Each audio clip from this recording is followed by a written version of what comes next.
warm welcome to our special coverage of the Leaders of Tomorrow Springboard here in the city of Hyderabad.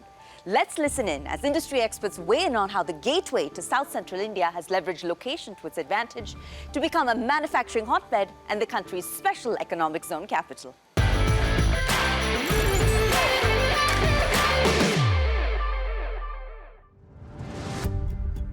Welcome to Hyderabad, the capital city of Telangana, popular for its rich culture, stunning monuments, and a variety of cuisine. Also known as the City of Pearls, this vibrant city combines culture with knowledge and growth. I feel it that Hyderabad is the best place, and here it's a mixture of all the cultures, and the people here are very comfortable, and wherever you require, they help you out with whatever the situation is. And when it comes to the food, you will find everything, and the people here can talk Telugu, English, Tamil and Hindi, and some of the people other languages as well. The city is now establishing itself as a big player in India's growing tech ecosystem. From technology parks to industrial zones, Hyderabad has transformed itself into a new hub of manufacturing and innovation. Hyderabad is going through a massive expansion all over, in all zones. Like with this type of infrastructure development, Hyderabad has a great future. Also, the clientele here is very much educated. It's growing at a very exponential pace, and I think it is one of the best city to do business, particularly Hyderabad. So there are a lot of opportunities as well as challenges. Hyderabad has been developing like a very beautiful city. It has come up. Its strategic location, seamless logistics, and amazing infrastructure contribute to the exponential growth of the city. The special economic zones have also become an attractive option for global investors. So, it can be rightly said that Hyderabad is now much more than just a city known for its delicious biryani. In fact, it is actually a powerhouse of knowledge, ambition, and innovation. A very good evening to all of you, and a very warm welcome to this Hyderabad edition of Leaders of Tomorrow.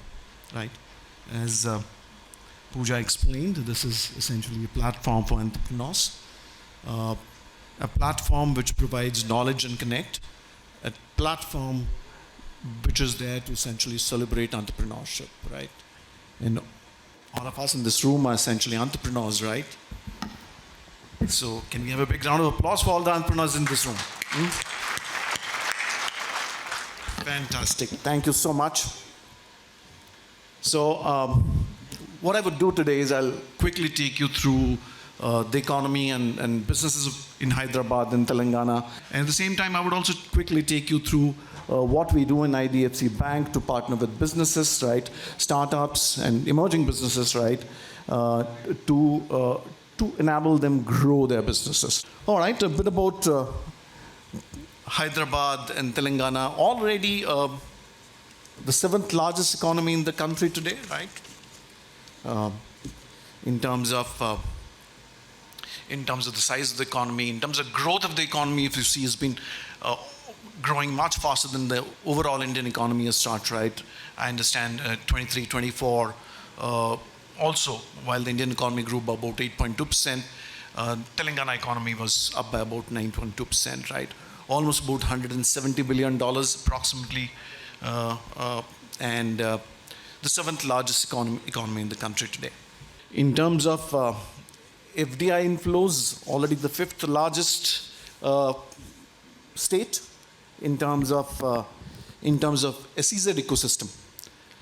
The 3rd largest state in terms of SEZ ecosystem. Somebody said SEZ capital, so some 37 SEZs, as I understand, right? And growing at this point in time.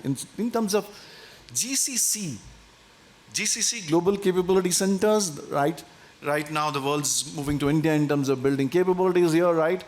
And GCC is where we have Hyderabad again present in terms of almost 10-12% market share there, right? Out of the 1,700 odd GCCs which are present in the country today, more than 200 are present in Hyderabad alone at this point. Okay. In terms of the constitution of industry, about 18% agriculture, about 17% manufacturing, and about 65% services exports. skilled manpower, government policies, great infrastructure, right? All that contributes to not just services exports, but in manufacturing and startups also, as we see currently. Yeah. What are the industries? Let's quickly take a look at the industries, and we spoke about it briefly during our presentation also earlier, right? Aerospace and defense, consecutive 3 award winners in aerospace and defense in terms of the most the location with most facilities, the location which has the highest concentration of aerospace and defense startups, right? Okay. In terms of pharmaceutical, right? It's been an old hub here in terms of pharmaceuticals, so that's again another space, right? ITS, we spoke about ITS, that's another piece that's there, right? Some of these key companies and some of these large companies based out of Hyderabad, right? Skyroot, Dhruvas, from an aerospace perspective, right? Space tech perspective, right? Some of these guys who've already gone and become big now. As I said, what works for the state is obviously conducive policies from the state government, great infrastructure, right? And a huge talent pool, right? And that becomes essentially, that works in favor of the state. Some bit about SEZs, as I said, this is the capital of India now, almost third largest SEZ ecosystem in the country today, right? SEZs of various types at this point in time, right? Let's come to the startup ecosystem in the state today, and this is where I would like to take your attention. This is the startup ecosystem, which is growing and growing very rapidly. This is a new age business that we're talking about here, right? Some 4,500 DPIT registered startups. I'm told another about 3,000 to 4,000 startups which are there, which are not registered with DPIT, right? So it's a large startup ecosystem here that we're talking about, right? And I've been visiting this place for almost 2 years now. I've seen the growth of startup ecosystem earlier, the presence of incubators, the presence of accelerators, the presence of tinkering labs now, the research labs, right? And now the VC system now building up here, right? We've seen Bangalore being by far the largest in terms of VC ecosystem now, but of late we've seen VCs, a lot of the VCs have come and started setting up base here, right?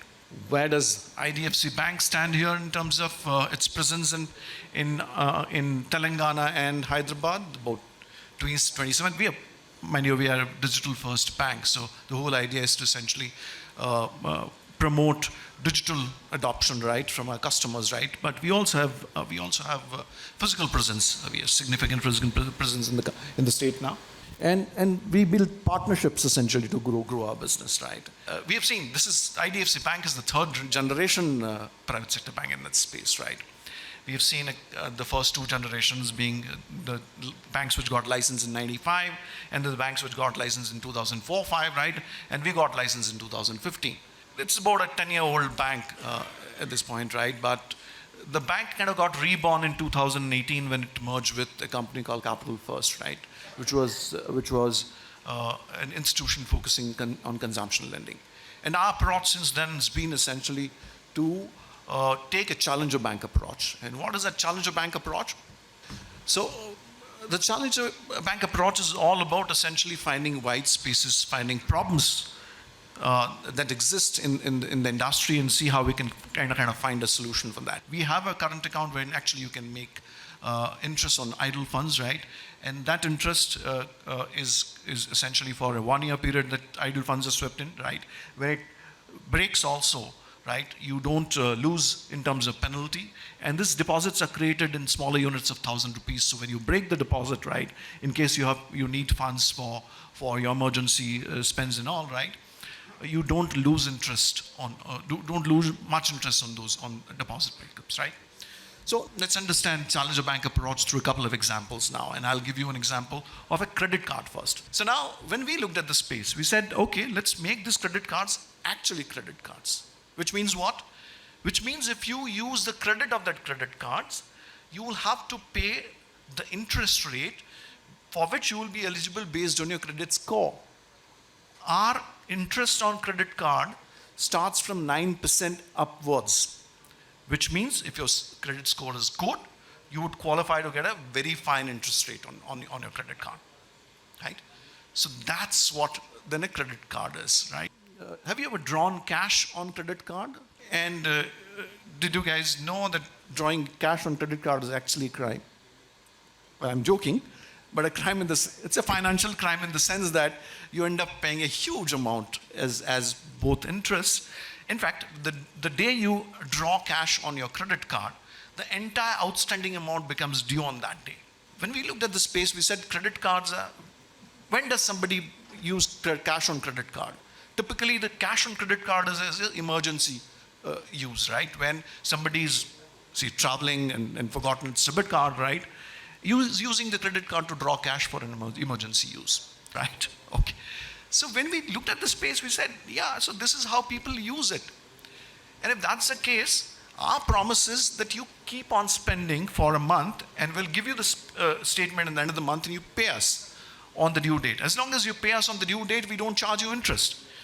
If you don't pay us on the due date, obviously there's an interest that's charged to you for using that, for borrowing that money, right?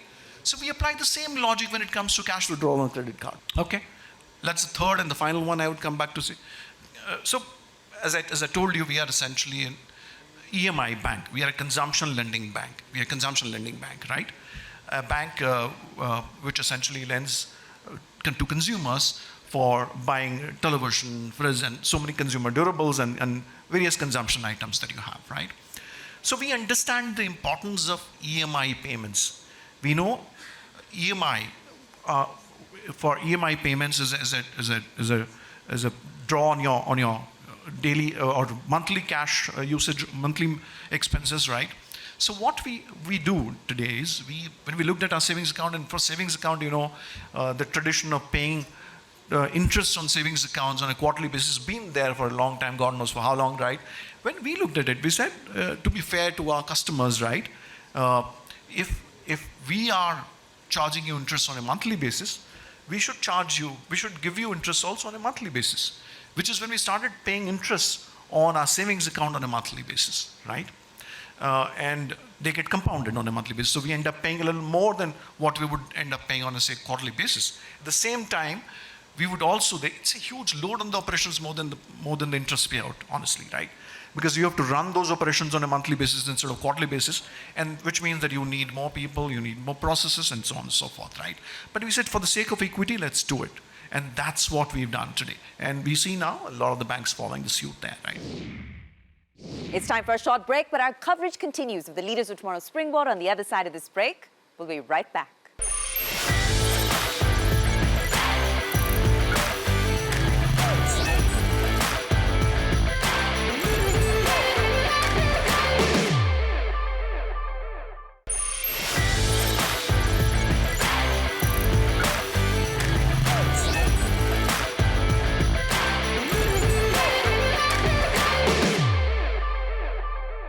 Hello and welcome to our continued coverage of the Leaders of Tomorrow Springboard here in the city of Hyderabad.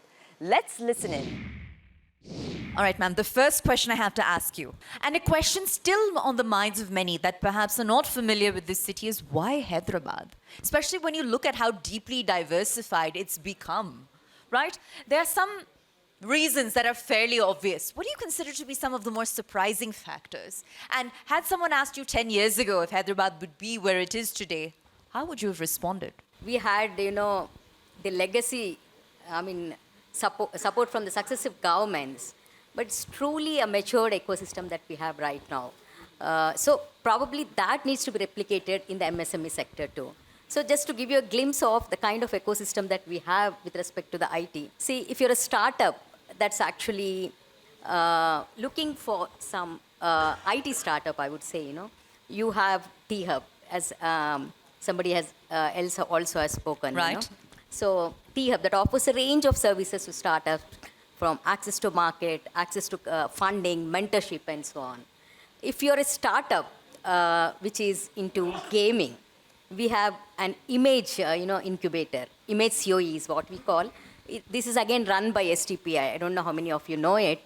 Then again, if you're a startup in the hardware sector, like, where you actually manufacture hardware products, one of the challenges that these startups face is getting access to equipment to develop the prototypes. Right. That's where T-Works helps them.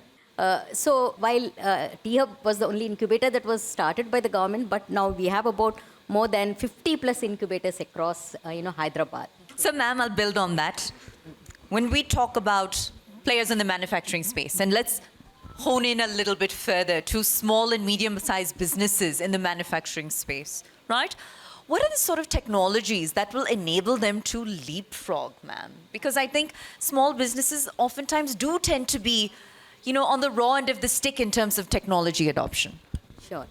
You said earlier, if Telangana is looking at achieving a 200 billion, Right. A target. Similarly, Government of India is looking at a 30 trillion, target to be achieved by 2047. Right. If these numbers are to be achieved, manufacturing sector will have to play a significant role in contributing to the economy. So how do we do that? In the past, post the 90s liberalization happened, it was the pharma sector, it was the automotive industry that actually, seized the opportunities and they contributed greatly to the economy. They also flourished in the process. But now it's the time to adopt or embrace, smart manufacturing is what Right. I say. Give you an example what a smart manufacturing looks like. And I would also say it's not that every company will have to adopt that. There'll be an phase-wise adoption it has to be. Just imagine your shop floor, as somebody has mentioned, has IoT sensors. Right. Sensing whether equipment is down, your fuel is going down, your raw material you're getting, empty and so on. This data is streamed onto a system or a process or probably an AI algorithm that actually analyzes this data. And just when, as and when your part is, getting defective, Right. it'll actually highlight and say probably, and if you have a 3D printing machine, that's another technology. It's called additive manufacturing. It'll actually send a message to your 3D printer saying this part needs to be replaced. So just print it out. And suppose you're running out of your inventory, immediately detects what's the kind of material that's, running out of stock and it automatically places an order, the algorithm, So predictive analysis, predictive maintenance, there's so many benefits. So when you adopt these technologies, it increases, again, all of you are in the manufacturing sector, I did not tell you, the productivity of the whole, organization as such, then it increases the flexibility. When you have to actually have a different product mix based on the market conditions, that it brings in that agility, for you to change your product mix. That is second. It improves your quality and brings in that consistency. And robotics is one thing where logistics companies, and automotive companies are using for assembling, Actually, these machines, they bring in that consistency, precision, and quality. So a combination of these technologies, I would say, is a dream for, But again, I'm cautioning, like, it's not that every company will have to adopt that. This has to be implemented in different phases. For example, a small company that has no IT tools, they can start off with simple order management tools, or probably small isolated systems, and then slowly graduate it to automation, and then finally to advanced technologies. And ma'am, given that you represent the government, of course, what other schemes or incentives or initiatives or policy frameworks are in place beyond what we've heard of earlier this evening that our small business entrepreneurs in this audience can take advantage of today? Sure. In fact, I think a year and a half back, McKinsey global partner, his name is Bob Stefner or something, he actually said he came to India, and when McKinsey partner says, the entire world listens, right? So what he said, like when we were talking about India, this is India's decade and so on, but he said, this is not India's decade, but it's going to be India's century. India's century. Wow. Huge round of applause. So, just a couple of weeks back, our government has released MSME policy that actually tries to address 6 areas, access to capital, land, affordability, increase the affordability of land, that's one. Second, access to capital financing. Then third, access to raw materials. Fourth, again, digitization, increase adoption. And fifth, that's other 2 I'm not able to recollect. So 6 challenges basically we have identified. And what are the interventions that the government would actually bring in to help the MSMEs are actually listed out there, including incentives. Currently, capital subsidies, capital incentives are given up to about 15%, that's going to increase to 25%. And for women entrepreneurs, it will be much more. For SC, ST and small.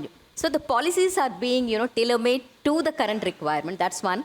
Second, in terms of talent, the government is going in the right direction by setting up the skill university, because that will provide a pipeline for the industry, not just earlier, as somebody has said, we have been focusing on the IT industry a lot. Now we're moving away from that. Of course, that's still a core for us, and I'm in IT, I cannot move away.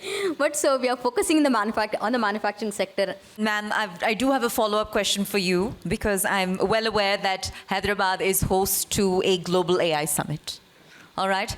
And, oftentimes the city is touted as the country's first artificial intelligence city. What does that even mean? And what will the city of Hyderabad look like, under that glory, under that banner, under that brand? We have been working on AI for quite some time, from year 2020 onwards, Telangana has been a pioneer in this area, much ahead than other states. And I need not tell you, if you Google, you see how much GDP AI is going to add. Of course, there is a lot of hype also, but it's a fact.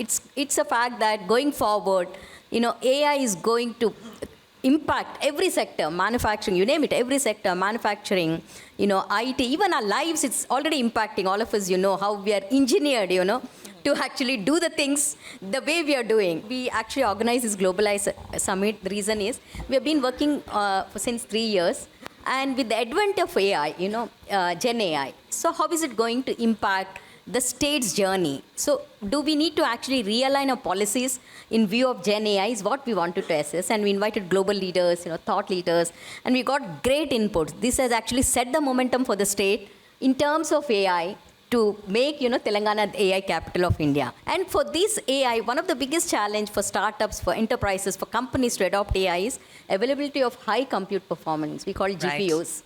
So in fact, Telangana would be the first state to set up a GPU. We entered into partnership with one of the companies. They are actually procuring these, GPUs from NVIDIA, and 4,000 GPUs is initially phase 1, our target is about 25,000 GPUs. Very heartening to hear that. Yes, huge round of applause, ladies and gentlemen. And with that, we've completely run out of time. But Mrs. Rama Devi, I want to salute you and applaud you for the Government of Telangana's efforts to date in terms of what it's doing to raise quality of life and really set new standards for the rest of the country to follow. Huge round of applause, please, once more. With that, our coverage of the Leaders of Tomorrow Springboard here in the city of Hyderabad comes to a close. Thanks for watching.